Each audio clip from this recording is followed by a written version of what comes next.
ओम नमः शिवाय। दोस्तों, महादेव की कृपा आप सबके ऊपर बनी रहे, यही कामना करती हूँ। और इसी कामना के साथ आज का जो वीडियो है वो मैं शुरू कर रही हूँ। दोस्तों, आज के वीडियो में मैं बात करने वाली हूँ शुक्र तारा जो है वो कब से अस्त हो रहा है और कब उदय होगा। साथ ही साथ शुक्र ग्रह के साथ ही जो गुरु हैं वो भी अस्त हो रहे हैं।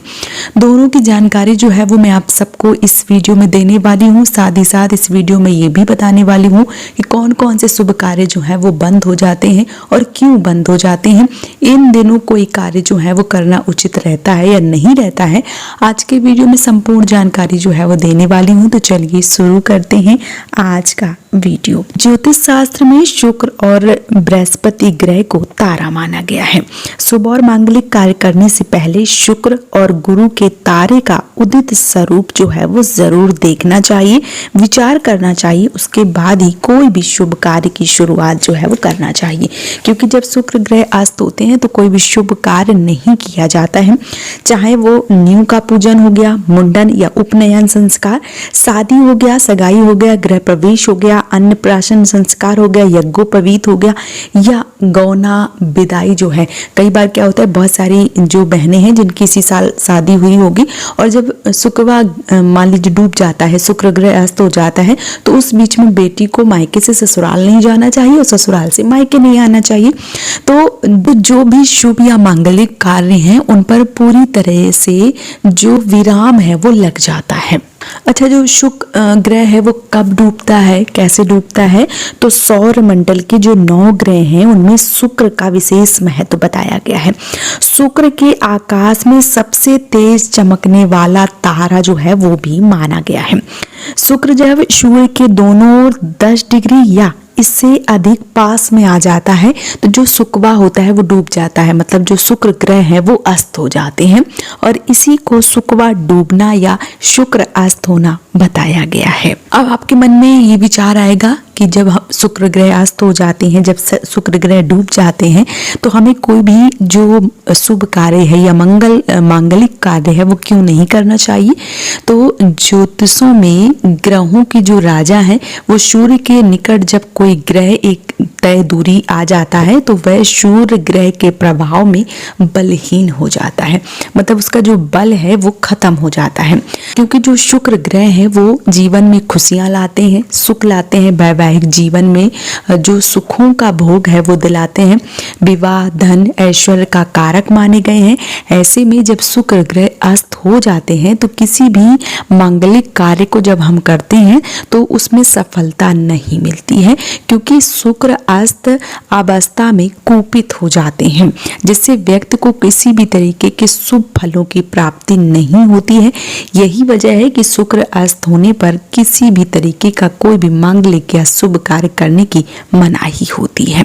तो कोई भी शुभ कार्य जो है वो नहीं करना चाहिए, जैसे विवाह हो गया, गृह प्रवेश हो गया, बावड़ी हो गया, गृह भवन का निर्माण हो गया, कुआं की खुदाई हो गई, तालाब की खुदाई हो गई, या किसी भी तरीके का कोई भी आप बाग बना रहे हैं या किसी भी व्रत का प्रारंभ कर रहे हैं, उद्यापन कर रहे हैं या उपकर्म संस्कार कर रहे हैं, नई बहू का गृह प्रवेश करवा रहे हैं या देवस्थान पर जा रहे हैं, दीक्षा दे रहे हैं, या जो बालों का मुंडन है बच्चों का वो करवा रहे हैं, तो ये सारे कार्य जो हैं वो वर्जित बताए गए हैं। किसी भी तरीके का कोई नया कार्य जो है वो शुरू नहीं करना चाहिए, क्योंकि ऐसा माना जाता है कि जब इन दिनों में जब शुक्र ग्रह अस्त होते हैं या शुक्र डूबे होते हैं तब किसी भी प्रकार का कोई अगर हम कार्य करते हैं तो उसमें सफलता नहीं मिलती है।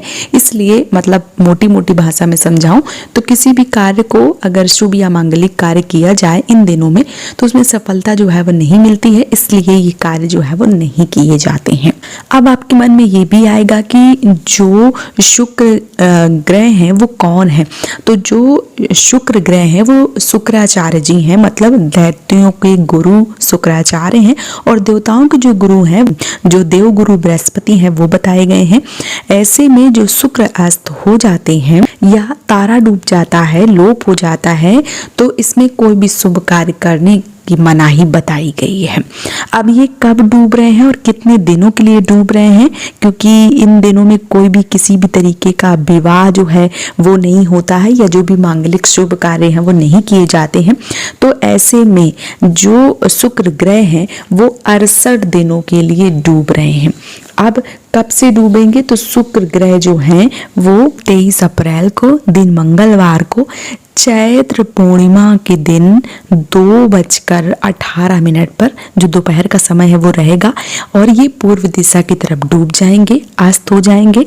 और इनका जो उदय है वो 30 जून को दिन रविवार को आषाढ़ कृष्ण पक्ष की 9वीं तिथि के दिन रात्रि को 9:43 पर जो है वो उदय होंगे। साथ ही साथ जो गुरु हैं वो भी अस्त हो रहे हैं, जैसे कि मैंने पहले बताया है। तो जो गुरु हैं वो 6 मई को दिन सोमवार को वैशाख कृष्ण पक्ष की त्रयोदशी तिथि को रात्रि को 3:48 पर जो है वो डूब रहे हैं, और 2 जून को दिन रविवार को ज्येष्ठ कृष्ण पक्ष की एकादशी तिथि को रात्रि को 12:01 पे जो है वो उदय हो रहे हैं। तो जो भी कार्य हैं वो आप पहले ही कर लें, मतलब आप 20 तारीख तक जो भी मुहूर्त हैं अप्रैल में वो बन रहे हैं, तो 20 तारीख तक जो भी आप शुभ कार्य करना चाहते हैं वो आप कर सकते हैं। 23 तारीख के बाद कोई भी आपको शुभ कार्य जो है वो नहीं करना है, भले ही वो बच्चे का मुंडन हो गया, भले ही वो न्यू का निर्माण हो गया, गृह प्रवेश हो गया, या आप मान लीजिए किसी भी तरीके की कोई भी दुकान का उद्घाटन कर रहे हैं, बच्चे का नामकरण संस्कार कर रहे हैं, या बच्चे का अन्नप्राशन संस्कार कर रहे हैं, तो ये सारे कार्य जो है वो वर्जित बताए गए हैं। इन दिनों में जो भी बहनें हैं जिनकी हाल ही में शादी हुई है वो अगर मायके जाना चाहती हैं या मायके से ससुराल जाना चाहती हैं तो 20 तारीख तक ही, या आप अपने पंडित जी से 20 तारीख 21 या 22 को जो भी मुहूर्त आ रहा है उस समय आपको आना है, जाना है, जो भी करना है वो आप कर सकते हैं। उसके बाद यानी कि 23 तारीख से संपूर्ण कार्य जो है वो बंद हो रहे हैं। तो 23 तारीख से आपको कोई भी शुभ कार्य जो है वो नहीं करने हैं। कब तक नहीं करने हैं? 30 जून तक नहीं करने हैं। 30 जून तक सारे कार्य जो हैं वो बंद रहने वाले हैं। तो जो भी आप कार्य करना चाहते हैं वो इससे पहले करें या इसके बाद करें। कोई भी कार्य जो है वो आपको इन दिनों में नहीं करना है। ये 68 दिन जो है 68 डेज जो हैं, इन दिनों जो शुक्र ग्रह है वो अस्त रहेंगे। तो इनमें कोई भी शुभ कार्य अगर किया जाए तो एक तरीके से वो कार्य हैं वो शुभ नहीं माने जाते हैं, या उनमें यूं कहूँ कि जैसे कई बार हम बहुत सारे कार्य करते हैं ना, तो उसमें हमें तो उन कार्यों में हमें सफलता जो है वो नहीं मिलती है। तो कोई भी शुभ कार्य जो है वो इस बीच में ना करें।